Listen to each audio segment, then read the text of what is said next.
Today is June 7th, 2020.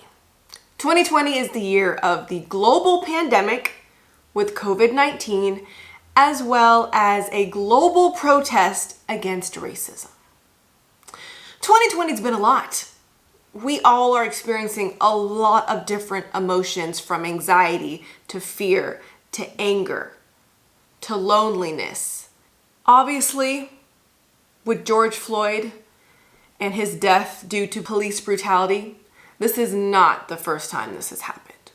Nor, sadly, is this the first time that it's been videotaped. But this is a time where everyone in the world needs to be doing their part to fight against racism. So first, let me say that you will notice that this video has an annoying amount of ads. I know, I put them there because I am going to donate all the money that this video makes via monetization to donate to the many organizations that have been created to help fight this war against racism. This YouTube channel has over 500,000 subscribers. So that means if every single one of you watching right now donated $1, that could equal out to $500,000. And that is where, when all of us come together, we can make a difference. It's so easy to think that just you don't matter, but if everybody thinks that way, that's how you end up with nothing. It takes every individual to do something. My husband did all of this research looking into every petition that could be signed to make change, all the different organizations that you could donate to, actions that you can do, and he created two Google Docs with all this information. So I'm going to link those Google Docs in the description box so you guys have an easy outline plan of all the petitions that you can sign to help George Floyd, Breonna Taylor, Ahmaud Arbery, and just to stop this type of racial hate crime for good. And if you are someone that absolutely just does not have any extra money to spare, or maybe you're too young to have a credit card, you are donating and you are helping just by simply watching the ads in this video. So thank you for watching this video, and thank you for not skipping the ads. I'd recommend during those ad times, I don't even care if you watch it. I would take that time to pray. This is a time where prayer is of the utmost important. If it's a really long ad, do a plank.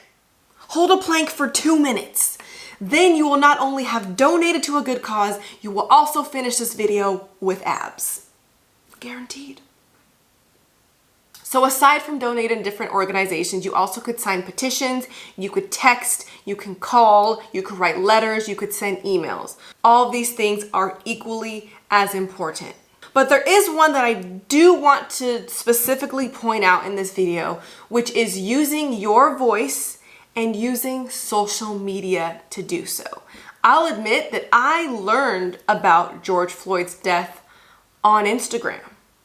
I've been seeing all this police brutality from videos taken during protests on Instagram. So with that, I've been using my platform to repost things in my story as much as possible, just to raise awareness and to create an understanding. And one thing that I really wanted to understand from you guys was why you have not posted anything on your social media. And honestly, this message is even to some of my personal friends or people that I know. It's been about a week now since the protesting has started. I'm trying not to take it personal, but it's starting to kind of feel like you don't care. Which, if you don't care about Black lives and the things that are happening to Black people, spoiler alert, I'm Black. So it kind of starting to feel like you don't care about me. Now, before you go off and say that you don't need to post a picture to prove that, I know. But I wanted to list off some reasoning you guys had as to why you aren't posting, and just to make some clarifications and some suggestions. So on my Instagram, if you guys don't follow me, it's at Ms. BiancaRenee. I asked why you guys feel like you shouldn't, can't, or don't want to post. So let me pull up some of the responses that I got from you guys. One of the most common answers I got is, I don't have a clear understanding of what's going on. Sometimes I don't know what to say and I'm scared of saying something wrong. So I feel like the reason you would feel this way is because you are uncomfortable posting about this. Well, racism is a very uncomfortable thing, and it should never be something that feels comfortable. And you're actually privileged to feel uncomfortable about an Instagram post than to feel uncomfortable for just being the color that you are. And the reason why you might feel uncomfortable is because you are uneducated on that topic. If someone asked me to do a 1-hour presentation tonight on climate change, I would feel uncomfortable.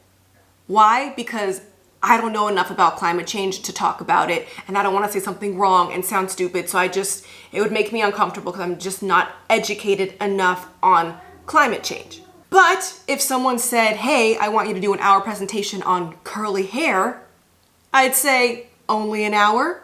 I've spent years with this channel doing my research on it, so I feel comfortable doing it, no problem. So one way to feel more comfortable about something is to do your research. Take this time to learn about Black history. You could watch Black film, you could read Black books, you could listen to a Black podcast, you could follow Black influencers, you could follow these Black organizations that are actively doing things all year long, not just when it's popular, to make a change. But honestly, as great as it is to do your research so that you are educated and you can feel comfortable speaking about a topic, we don't even need all that for you just to do an Instagram post.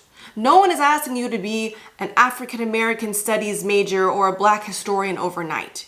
You don't have to know all of Black history to know that murdering someone in broad daylight is wrong.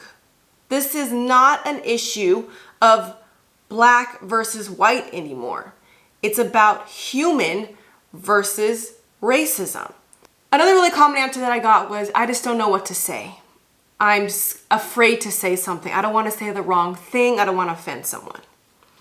As much as I love that you're coming from that place of care and you don't want to offend anyone, it's kind of gonna work in the opposite direction, because your silence is now saying more than whatever bad words you think you might actually say. Because at this point, the entire world is speaking up. It couldn't be a more safe environment for you to say something.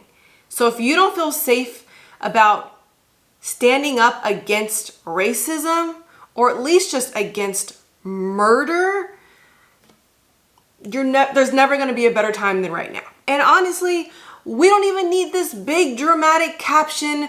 We don't need Martin Luther King quotes. We don't need, to hear how you can't relate and how you will never understand what we go through. Like, we know how Martin Luther King would feel about the situation. We want to know how you feel about the situation. But even if you can't put that into words right now, that's fine. If you made a post that had all the different organizations people could donate to, or all the different petitions people could sign, and your caption just said, Black Lives Matter, that would be enough. That would be enough to show that you care and that you know how to take action. A better caption would be, Black Lives Matter, I know this, I am here for you, I care for you, and I'm doing my part to donate and to sign petitions. I would love for you to do your part and do so as well. A better caption would be to include, and please let me know what else I can do to help. Leave a comment, call me, text me, I'm here to help. Beautiful! We don't really need to know how you feel. We just want to know what you're gonna do to help make a difference. Now with Blackout Tuesday, an easy way to show your support was to post a black square. That's cool and all, But the black square is not enough. It's good for us to see that you are aware of what's going on. You're not trying to hide from it, but we also just need your actions to be louder than your black square. And I know some of you are going to say, well, I did donate. I did sign petitions. I am having conversations with people that wouldn't have these conversations. I just don't post on social media. I can respect that. Your actions are more important than your Instagram post. But what harm would come from you to do one more little step on social media? And to that, I've gotten these responses. I feel like it's better for me to donate, protest, and sign petitions because I don't have a large platform. Or maybe you don't really post on social media. Or maybe you post once every blue moon. And if you're just not someone that posts, I get it. If you only have 2 posts on your Instagram, I don't expect your third one to just be a full-on protest for Black Lives Matter. It would be an amazing third post, but I'd understand. My issue really is with the people that are constantly posting on Instagram. I know what you had for lunch every day. I know when you're on vacation. I know when you're at the club. I know when you're watching TV. You post all the time. So it's just kind of weird that you would take a break now. Because if you have time to post about those frivolous things, why not post about something that could literally change the future of America or the world? All I'm asking is for that same energy that everybody has when they want to cancel a brand. Okay? So when everybody was canceling Diva Curl, y'all were writing comments, you joined a Facebook group, you were sending emails, you had pictures, you were out for blood because of hair loss. And I feel you. Hair loss sucks. And it would hurt to look in the mirror and to see bald patches on your head. And you have a right to be angry about that. But imagine looking in the mirror and seeing that you have black skin. Something you didn't ask for, something you were born with. And that alone makes people angry, makes you a threat, makes people treat you differently. And there's nothing you can do about that. There's nothing I can do to become unblack. So that is why I have to say something now. I have to be angry about this because it not only affects me, but my family. And I posted this on Instagram. I said, it hits differently when you got a black son. When George Floyd was on his last breath, one of his last words was, "Mama." His mom already died, I think 2 years ago. Why is a grown man crying out for his dead mama? That's that everlasting comfort that a mom can bring. And it makes me uncomfortable to know that one day I'm going to have a conversation with my black son to let him know that even though he may do nothing wrong, the color of his skin might tell someone else otherwise. The color of his skin can keep him from getting a job. The color of his skin can turn a simple traffic violation into his death. Sound dramatic? No. This is something that happens all the time. And even if you didn't know that, or if you are unaware of the many, many, many stories, this one alone should be enough. If George Floyd is the only one you know about, that alone is too many. And that should be enough for you to do something about it. And I am proud to say that I posted a video on my Instagram that got 80,000 views. And I didn't get one racist comment. I was shocked.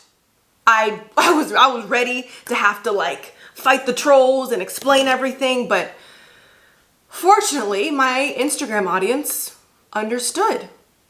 And I was shocked. And maybe that's because I have a very diverse following, which I love, Or maybe because the white people that do follow me don't have a problem with black people because they follow me. Obviously, I'm trying to help anyone with curly hair no matter what your race is. So that was, beautiful. But then on the other hand, I have friends and influencer friends that are not black, and they're posting about this, and their comments are full of people with confusion, full of people that don't understand the difference between All Lives Matter and Black Lives Matter. So what does that say?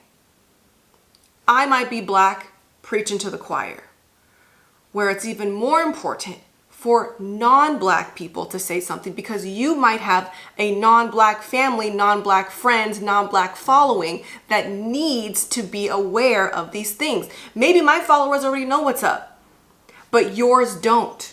And those are the people we need to reach. If we put all black people in a room and said, we don't like racism, we'd all be like, duh. We don't need to tell that to one another. We need to tell that to the people that are racist. Those are the people that we need to reach. It is much more important for you to have this uncomfortable conversation with your parents, with your spouse, or with your kids. You can make a change within your own home. So if you feel like you need to take the time to educate yourself because you know that once you post that, you're going to get backlash and you want to be able to come correct, I respect that. I'm not here to rush anyone because there's no time limit necessarily on this. I would suggest at least reaching out to your black friends that might be feeling kind of hurt or maybe feel like you don't care. Just check on your black friends. But there isn't a time limit on this. I got a response that said, well, I just feel weird if I post something now, like it's too late. Like, I don't think there's a cutoff for ending racism. It's still going on right now. Racism isn't gone yet. So it's never too late to post about it because it's an ongoing thing. And the only way it could be stopped is if you do your part to help. We need everyone of all races to come together. Someone said, I don't want to post because I don't want to just post Black Lives Matter as a trend because it's trendy right now. Although Black Lives Matter is currently trending, Black lives will still exist even after this trend dies down. Unfortunately, that is what it is. We're not going to protest every day for the rest of the year. Brands are posting about things now. They're not going to keep posting Black Lives Matter things for the rest of their quarter. The conversation will die down. That's just an unfortunate, evident thing. But Black lives will still exist. Black people will still exist even when it's not trending. So that's why we need to capitalize on this global response to this issue and make as much change as possible while it's quote unquote trending. So I'm not here to judge what people haven't done. I just want to know what you're going to do now. We can't change the past, but we can make a difference today and tomorrow. And if that's sending a text message, making a phone call, or just reposting something that I posted in your story, it's something. Just do or say something so everyone knows where you stand. And posting to Instagram might reach that one person or that one family member that needs some clarification. So I encourage you, whether you have 10 followers or 10,000, to use your platform, use your voice, and to maybe encourage one person to sign a petition. Because like I said, I have 500,000 subscribers. If 500,000 people watch this and 500,000 people get one other person to sign the petition, that's 1 million signatures. That can happen like that. But we can't do it without your help. So that's all I have to say about this right now. I know there's going to be some negative comments in this comment section. All I'm asking is for my followers, as angry as they might make you, please respond to educate, not to incite more hate or more anger. We've got enough of that going on. Check out the links in my description box. Follow me on Instagram. Donate, sign petitions, talk to your families, protest if you can. Be safe, say prayers, and I will see you guys in my next video. Thanks for watching. Bianca Renee Today.